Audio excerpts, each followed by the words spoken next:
विज्ञान आज कई उपलब्धियों को प्राप्त कर चुका है। ब्रह्मांड में छुपी कई रहस्यों को साइंस ने लोगों के सामने प्रकट किया है।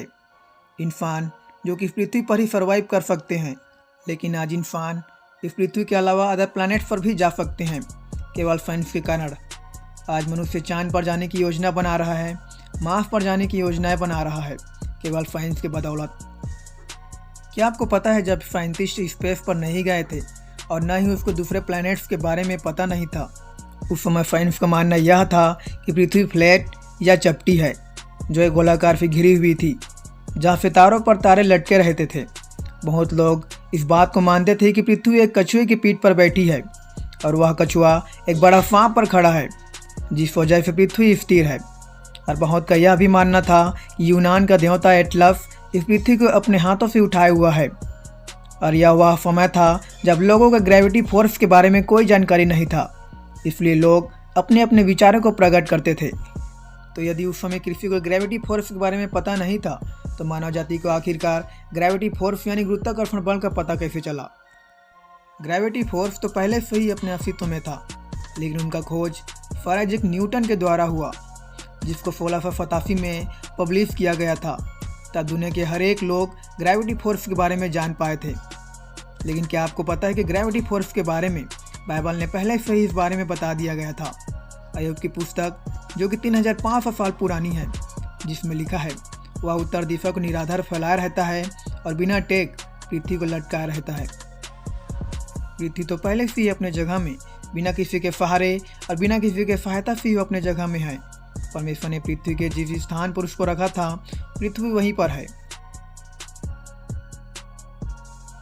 बहुत सारे लोग इस बात को मानते थे कि पृथ्वी चपटी है, यहाँ तक कि विज्ञान भी इस बात को मानती थी कि पृथ्वी चपटी है।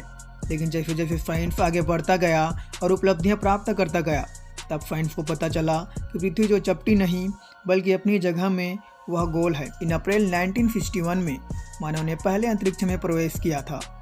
सोवियत संघ के यूरी गगारियन अंतरिक्ष में जाने वाले पहले मानव थे। उनके वाहन वोस्तोक 1 ने 108 मिनट की उड़ान के साथ 27,400 किलोमीटर प्रति घंटे की गति से पृथ्वी की परिक्रमा की। तब उस समय जब उन्होंने स्पेस में जब पृथ्वी को अपना एक नज़र डाला, तब उनको पता चला कि पृथ्वी चपटी नहीं बल्कि गोल है। इस बात को साइंटिस्ट को बाद में पता चला कि पृथ्वी जो गोल है, लेकिन इसके बारे में बाइबल में पहले से ही दिया गया है। यह शायद आवश्यकता इस बात को प्रकट करता है कि पृथ्वी गोल है। जैसे लिखा है, परमेश्वर पृथ्वी के गोल गेंद के ऊपर ऊंचे स्थान पर विराजमान है, लोग वहां से चींटियों की तरह दिखते हैं। साइंस के अनुसार एनसाइक्लोपीडिया ब्रिटानिका ने 1845 में एक युवा चिकित्सा का लेखा जोखा लिया, जिसने धुलाई के महत्व की खोज की। सैकड़ों साल पहले एक बड़ी समस्या यह थी कि अस्पतालों में जन्म देने वाली महिलाओं में मृत्यु की दर अधिक थी। कुछ वर्षों में जन्म देने के बाद महिलाओं की मृत्यु दर 30% थी। सदियों पहले डॉक्टरों ने कभी भी अगले रोगी के पास जाने से पहले अपने हाथ धोने का अभ्यास नहीं किया।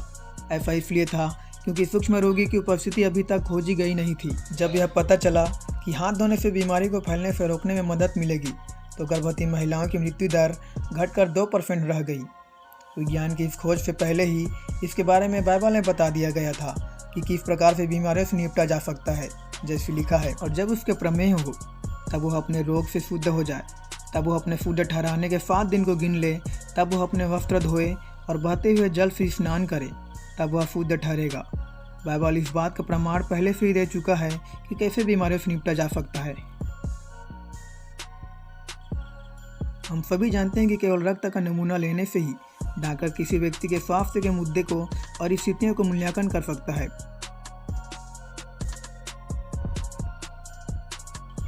खून चढ़ाने से खोए हुए खून की भरपाई हो जाती है, लेकिन विज्ञान द्वारा इस जैविक सत्य के बारे में खोजने से पहले ही बाइबल में इसके बारे में बताया गया है।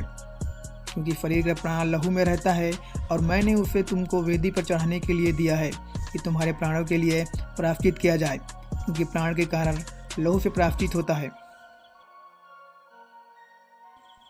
2800 साल पहले समुद्र विज्ञान के जनक मैथ्यू मोरिया ने बाइबल के पद भजन संहिता 8:8 पर ध्यान दिया। लिखा है, आकाश के पक्षी और समुद्र की मछलियाँ और जितने जीव जंतु समुद्र में चलते फिरते हैं। इस भजन संहिता में समुद्र के रास्तों का वर्णन किया गया है और इसीलिए उसने उन मार्गों को खोजने की प्रतिज्ञा की जिसे परमेश्वर ने अपने वचन में कहा था। फिर उन्होंने गर्म और ठंडी महाद्वीप धाराओं की खोज की। समुद्र विज्ञान पर उनकी पुस्तक अभी भी विश्वविद्यालयों में उपयोग किया जाता है। प्रकाश तरंगे और रेडियो तरंगे के बारे में कौन नहीं जानता है। शुरुआत में हमें इसके बारे में स्कूल में पढ़ाया जाता है। 1880 के दशक हेनरीज ने रेडियो तरंगों के अस्तित्व के बारे में साबित किया, लेकिन इसके पहले कि साइंटिस्ट इस बात को जानते, इसके विषय में पहले से ही बाइबल में दिया गया है। अय्यूब की पुस्तक जो 3500 साल पुरानी है, वह प्रकाश के तरंग के बारे में दिया गया है। लिखा है, क्या तू बिजली को आज्ञा दे सकता है कि वह जाए और तुझसे कहे मैं उपस्थित हूँ। यह बात परमेश्वर ने अय्यूब से कहा था और इसके पहले विज्ञान प्रकाश तरंगे और रेडियो तरंगे के बारे में खोज करता बाइबल में पहले ही इसके बारे में दिया गया है। सन 1993 में दक्षिण कोरियाई अनुसंधान केंद्र ने एक वैज्ञानिक अध्ययन किया जिसमें विभिन्न आकृतियों के 12 पतियारों की तुलना नूह के द्वारा बनाए 1.5 मिलियन क्यूबिक फुट संदूक से किया गया है। उस समय उन वैज्ञानिकों ने इस बात का पता लगाया है जिस जहाज के बारे में स्वयं परमेश्वर ने नूह को आज्ञा दिया था ताकि नूह उस जहाज को बनाए। उन्होंने पता लगाया कि कोई भी आधुनिक डिजाइन नूह के संदूक से बेहतर प्रदर्शन नहीं कर सकता था। ये सारी चीज़ों को साइंस ने ढूंढा था, लेकिन साइंस के ढूंढने के पहले ही इन सभी चीज़ों के बारे में बाइबल में हमें पहले से ही दिया गया है।